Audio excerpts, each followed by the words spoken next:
Hello and welcome to another episode of the E-commerce Coffee Break podcast. Today we want to talk about print on demand and how you can build a proper brand out of print on demand. Now, print on demand is something that I started my e-commerce journey about 10 years ago with, and I think it's still a great business concept, specifically if you just get started. And there's so many different angles to do it right and to grow a brand out of it. And that's something we want to dive into today. With me, I have Matt Simmons. He is the head of business development at incredibles.co.uk. Matt has been in sales and marketing for over 10 years, working with e-commerce brands from startups to household names on DTC projects. He has expanded companies into international markets and is an expert in growth strategies and post-purchase experience. So the right person to talk to. Hi, Matt. How are you today? I'm not too bad, thanks, Klaus. Thanks for having me on. You're welcome. Matt, print on demand, as I said, it's a great business concept because it makes it so much easier to become an entrepreneur, to start a business, to get your ideas out in the world. Now, from a technical side, it's easy, but to build a brand out of it, that can become a little bit more tricky. And you have done that and you are helping your clients with that. Tell me what brands or what businesses start the most or struggle the most with when they get started. Yeah, so I mean, print like you said, you've done print on demand. I think a lot of people and a lot of listeners, especially if you've been on Shopify, you'll have flirted with print on demand in some way. And as a concept, it's great to get started. It's low cost. You're not carrying stock. You don't have the headaches of all the operational sides that you do with the more traditional e-com businesses. But the main thing that I'm probably seeing from a lot of our customers and a lot of people who are moving away from other suppliers to come to us is they sort of don't set themselves sort of out from the beginning in the right direction. And it's because when I look at POD stores, there's two kind of main styles. You have like transactional trending stores, like pop-up shops, and then you have people wanting to build a brand. And what I see a lot of times is people put their eggs in all this trending basket. Like a super obvious one in the UK, you do anything about the government and it tends to go, something critical about the government, for example, it tends to go off and people will share it and it goes viral. The thing is, if you're always chasing something viral and trending, it's really hard to sort of stop and actually build something of worth and something that will grow and last. And that the idea being build it into a brand. So from that point on, I'd sort of say from like a get-go, kind of if you want to build into like POD into an actual branded service as opposed to just an operational model, start with that end in mind, kind of have that idea on, okay, well, if this does go well, where am I going to go? Because a lot of people always plan for failure because we're just naturally pessimistic, especially in the UK. But then they never sort of plan on, oh, this goes really well, where am I going to go? So they then get some traction and then they're sort of left spinning the wheels trying to think, oh, right, well, what can we do now? So start planning with that sort of North Star kind of direction in mind. Mm-hmm. As I said, having this in mind, obviously a brand, we need to sort of figure out what is a brand and what kind of elements and puzzle pieces do you need to look at to build a brand. And I want to dive a little bit deeper into that. So the technical side is clear, print on demand, very, very straightforward. You get your product out there, but what makes it a brand? Talk me into it. Yeah, and from that, beginning from sort of having your end in mind, so there's a lot of courses and a lot of talks out there around how what the sort of psychological concept of a brand actually is. Like for me, it's a few basic things, and it's not just like a fancy logo and things like that. It's sort of two or three main things. So one, having some sort of mission. Now, what I mean by this is it doesn't have to be the grandiose, we want to change the world kind of mission, but having something that you're working towards. And that then sort of ties into I think a page that's often overlooked on a lot of e-commerce sites is the About Us page.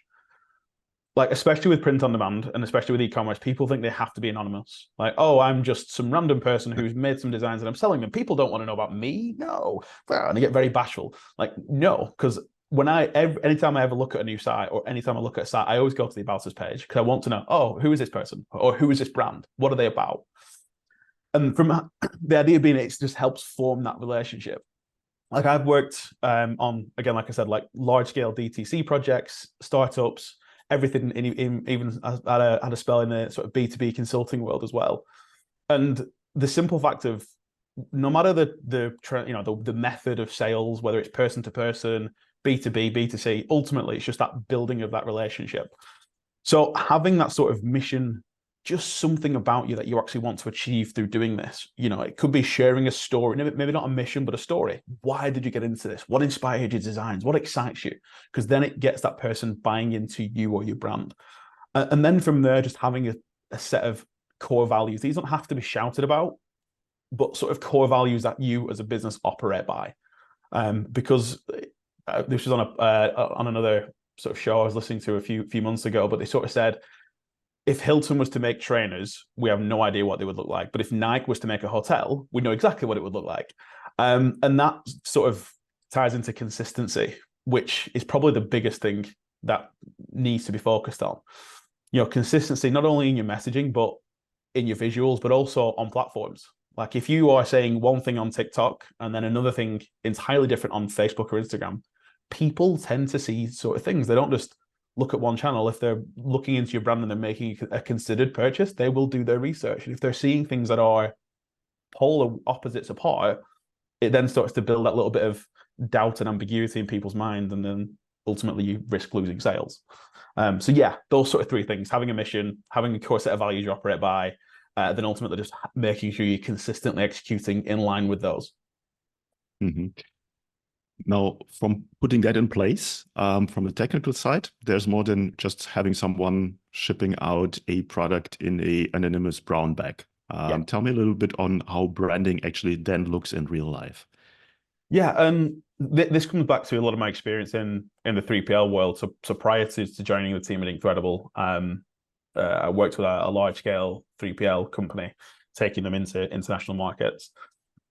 And a lot of people, and there's a lot of content out there focused on the sort of first half of the customer journey, like getting them to buying and essentially getting their money. And then people treat the post-sale experience as an afterthought, but that can, in some regards, and with some projects we've worked on, end up netting bigger results over time than just firing in new customers, because that customer acquisition, no matter what market you're in, is expensive. Okay, it's 4 times easier to get a customer who's already bought from you to buy again.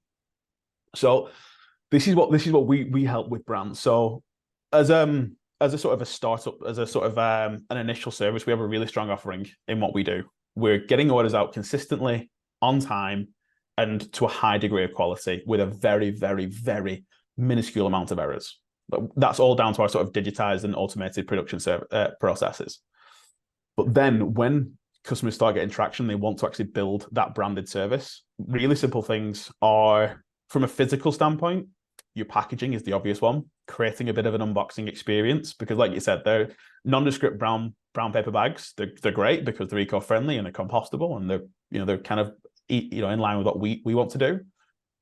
But something a bit different. Like we worked on one project, and what we ended up sending out was everything was in this was years ago, so not as eco-friendly, but they were in sort of black Jiffy bags, so the old bubble wrap bags, and they were sent out in like matte black bags. So these are quite expensive, but the amount of traction that sort of got online as far as this is something different, something new, really helped build social proof, because people were just naturally just posting user-generated content for free because it was something, black, exclusive, shiny. Then, aside from your physical side of things, the customer engagement process. So this is sort of around. This also sort of ties in with like the rise of slow fashion and the changing in buying habits. And I'd be keen to sort of get your thoughts on this, whether you think buying habits are now changing from I need everything now to I'm happy to wait, because obviously with the rise of sustainable fashion and slow fashion. But there's a great marketing guru, genius guy, I don't know, Rory Sutherland, if anyone's ever heard of him. I think he's a vice chairman at Ogilvy Agency. There's a brilliant quote around Uber, and it's the whole reason why Uber actually works. The Uber map is like he calls it a psychological moonshot, in a way of it doesn't make getting a taxi any quicker. It just reduces the friction and the frustration of, well, where's my taxi? And it's the same thing with like the Domino's pizza tracker. To be fair, do any of us actually believe that it's being put in the oven, it's being made, do we actually believe that? Probably not.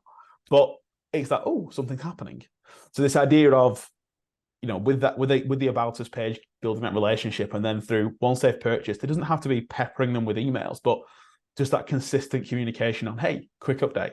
This is what's happening. How are you? Here's some valuable content you might find useful in between them purchasing and then receiving that product. Mm-hmm. No, makes perfect sense. Now you touched a couple of things that I can vouch for, specifically the About Us page, and I did a lot of conversion rate optimization over the years. Is one of the most visited pages on a lot of stores. People don't believe that, but no matter what the landing page is in the first place, most likely the second page they look at is who are you? So the About Us page. And that not only helps you with conversion, but that, as we're talking about brand building, also helps you with building your brand and keeping in the mind of a person, and then going all the way through to the packaging, through a letter or whatever, which included in your delivery, makes such a huge difference. And I think you touched on the point of slow fashion. I think it helps really to get people come back to your store and maybe just not buy as much, but buy more conscious what they buy and from whom they buy. I want to touch a little bit on the part of the economical part of it. So because the profit margins with print on demand can be relatively small, how can you optimize that? How can you get people back to buy more, or what kind of products make the most sense to get started with? Yeah, so insofar as sort of making money with print on demand, it depends. I would sort of say on the direction and brand you're wanting to maybe go in. If you are just looking to build a transactional e-commerce store where you're just connecting up to, for example, us, we've got a range of budget-friendly products where you can make a fairly healthy margin. But what you tend to aim for with those sorts of stores is kind of saturation. So rather than having not only limited, but a more thoughtful, laid out design of limited prints or limited like product designs, you tend to go shotgun against the wall. Here's 1,000 different designs. And you sort of tend to bank on the fact that you're going to again hit on something trending. They tend to be a cheaper product, so people will sell those for a lower value because they tend to be a bit of an impulse. That's a funny t-shirt, that's a funny mug, I'll buy it. So they're really great to get started, but what I would always say is that you then want to turn it into a more of a luxury, kind of more premium feel. So one is around how you position your product. So we work with a number of sort of blank manufacturing brands. One of them sort of being what we classify as our most premium line, being Stanley Stella. So their products are 100% organic cotton, they're vegan verified, they're PETA approved. So that in line with how we operate as a business, we are 100% plastic free. Our printing uses water-based, non-toxic organic inks. And then with things like embroidery, I think around 80% of our threads are recycled cotton. So we're really low on sort of wastage. We don't throw anything in landfill. This, clothes that fail QC get recycled and sent on to a second life. So when you're looking for that more premium line, is acting as if. So sort of some simple things there is elevating your store. So Uniqlo is a great example of this. Because like people use ecom flats very often. And again, they're digital mock-ups, they're cheap, they're free. But if you want to then build it up to more of a luxurious experience, and hey, we're a real business, either going for like model shots, so ordering your products, getting them worn, and actually taking shots of a model with them, or actually going the next level up and looking at lifestyle shots. So like, oh, if you're a coffee-focused kind of brand, then make sure there's a cup of coffee or some beans or something, or it's in a relevant environment. So you're building that more aspirational aspect. If it's a fitness brand, have them doing something fitness related in some of the product photography. Again, show your product being used in that sort of scenario. Because again, it goes that extra level over what you need. And then from how to make more margin. So obviously, like at the time of recording this, we've just had Black Friday, Cyber Monday, and looking at just Shopify stats alone, it's been insane.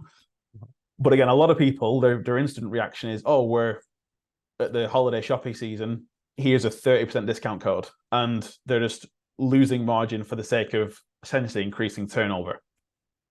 For me, I would always look to offer more for the same price than just discounting your initial product.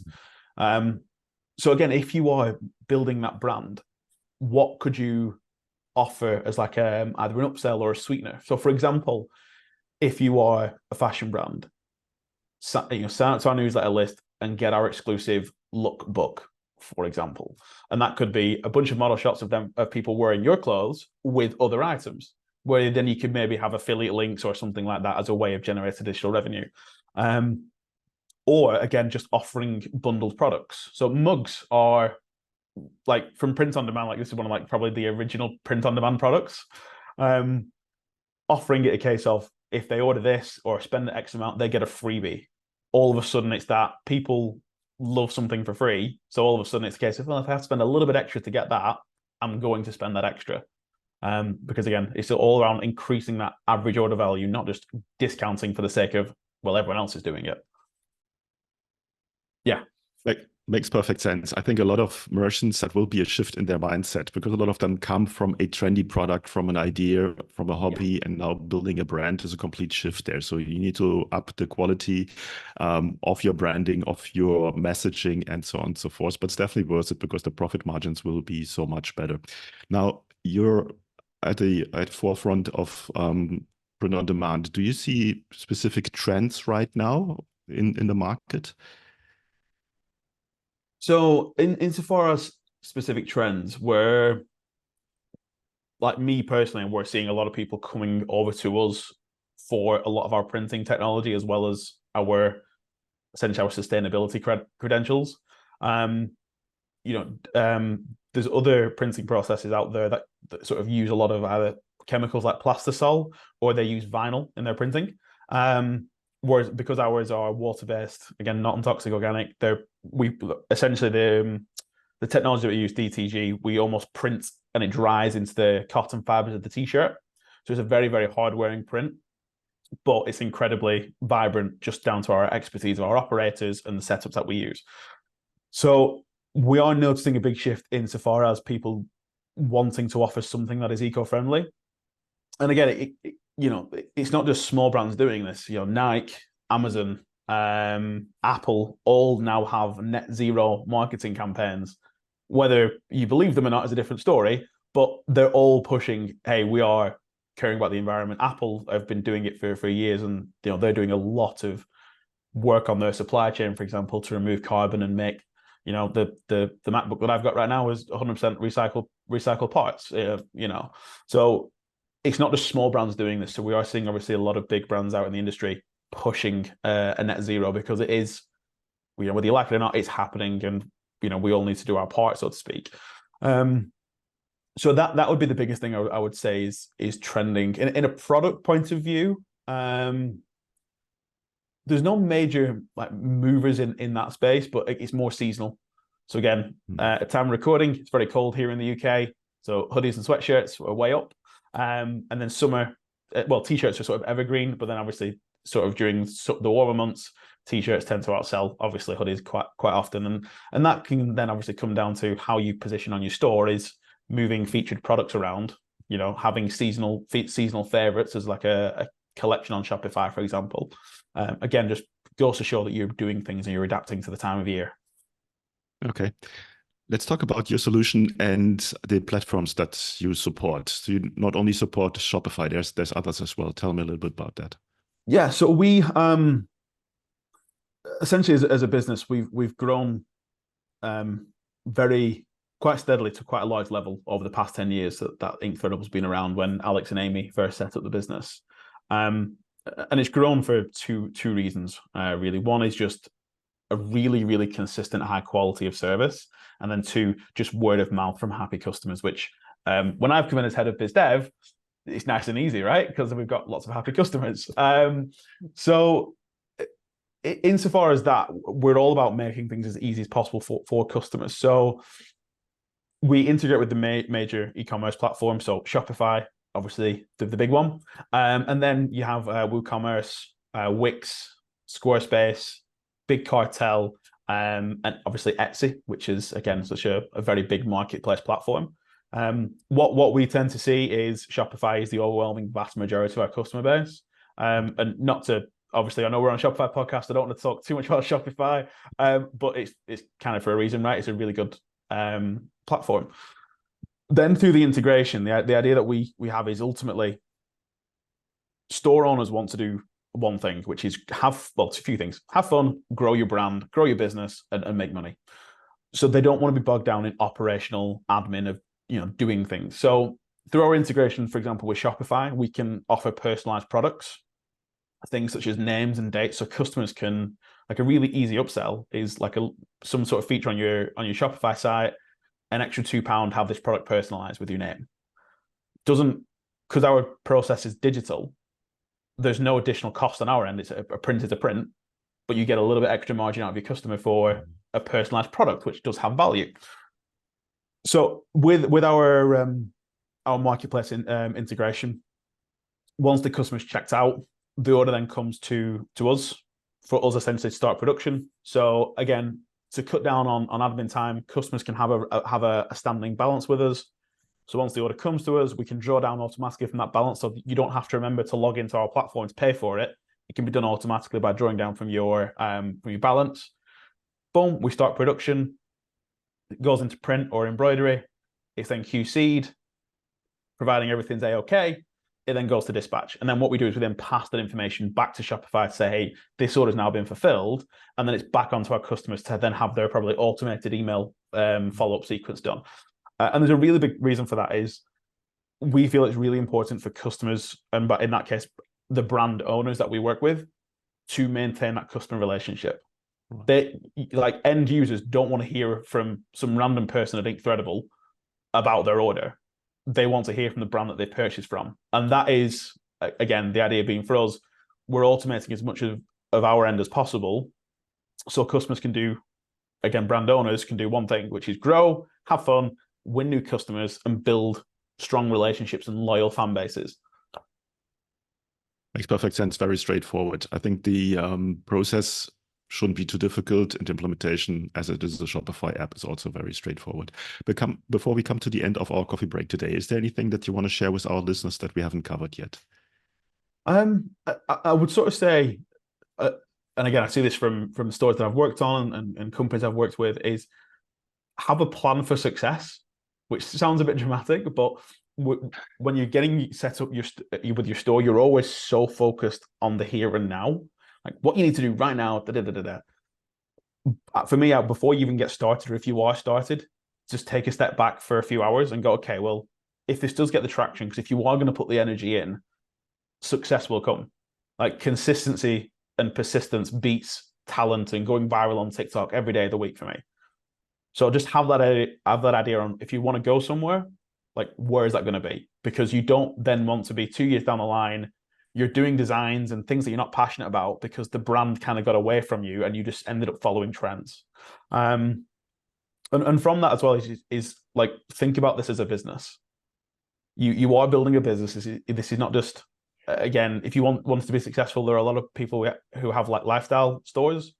Great, they're just nice and easy ticking along. But if you want this to be a business, treat it seriously like a business. Just because it's e-commerce, again, the amount of huge e-commerce brands, this is a serious, real business. Act accordingly, have some substance behind your decisions. Yeah, I can vouch for that. If you have a vision and you know where to go, it's much, much easier, because it's so easy to get lost in the thousand things that you have on the plate as a solopreneur, as an entrepreneur in the daily business, and then really losing focus. And that's the worst thing that can happen to you. So where can people find out more about you guys? Yeah, so they can visit our website. So it's just incredible.co.uk. So there will be some links, obviously, in the show notes. And they can also contact me directly, either via email or through my LinkedIn. So it's just matt.s@incredible.co.uk. My approach is, if you have any questions around print on demand, if you even want to just scope out, is print on demand a viable solution for you? I'm more than happy just to have a chat and give you some advice. My whole approach to dealing with customers is I'm not interested in shoehorning you into our processes. If it's right for you, I'll give you the honest answer. If it's not right for you, I know other people in the industry or other providers or other solutions for you, and I'll happily point you in the right direction. So the idea being, if you have any questions around print on demand at all, just get in touch. That's a great offer. I will put the links in the show notes, then you're not just one click away. Matt, thanks so much for the time today. I think, again, direct to customer and print on demand is a good combination and gives anyone out there a chance to build a proper business. Thanks for your time today. Cheers. Thank you. Hey, Klaus here. Thank you for tuning in to another episode. Before we wrap things up, I've got a couple of important points to share. Firstly, if you have enjoyed today's episode and want to support the show, here's a simple way to do it. Help me out with that algorithm magic by liking, commenting, and subscribing on your favorite podcast app. And if you're feeling extra generous, leaving a rating would be great. Your support helps me bringing more impactful guests on the show, and it makes it easier for others to discover the podcast. Secondly, I want to talk about to all your business owners out there. Here's a question. Are you tired of juggling everything in your business while struggling with your marketing tasks? Fed up with hit and miss experiences of hiring freelancers or agencies that don't quite get your vision? But perhaps you're not ready to commit to a full-time in-house marketer just yet. Well, I've got a solution for you. Introducing our fractional marketing team. My team and I provide top-notch experienced marketing professionals to become an extension of your business. Not only will they save you up to 50% on cost compared to traditional hires, but they also take care of all this time-consuming, repetitive and complex marketing tasks that have been holding you back. And this way, you can concentrate on what truly matters, the core of your business. To learn more about how we can help you to scale up your online sales with a fractional team member, head over to our website, smart-ecommerce-marketing.com, or reach out to me directly and I'll get you the details. You will find the links in the show notes. Thanks for being a part of our podcast community, and remember, your support means the world to me. Until next time, see you then.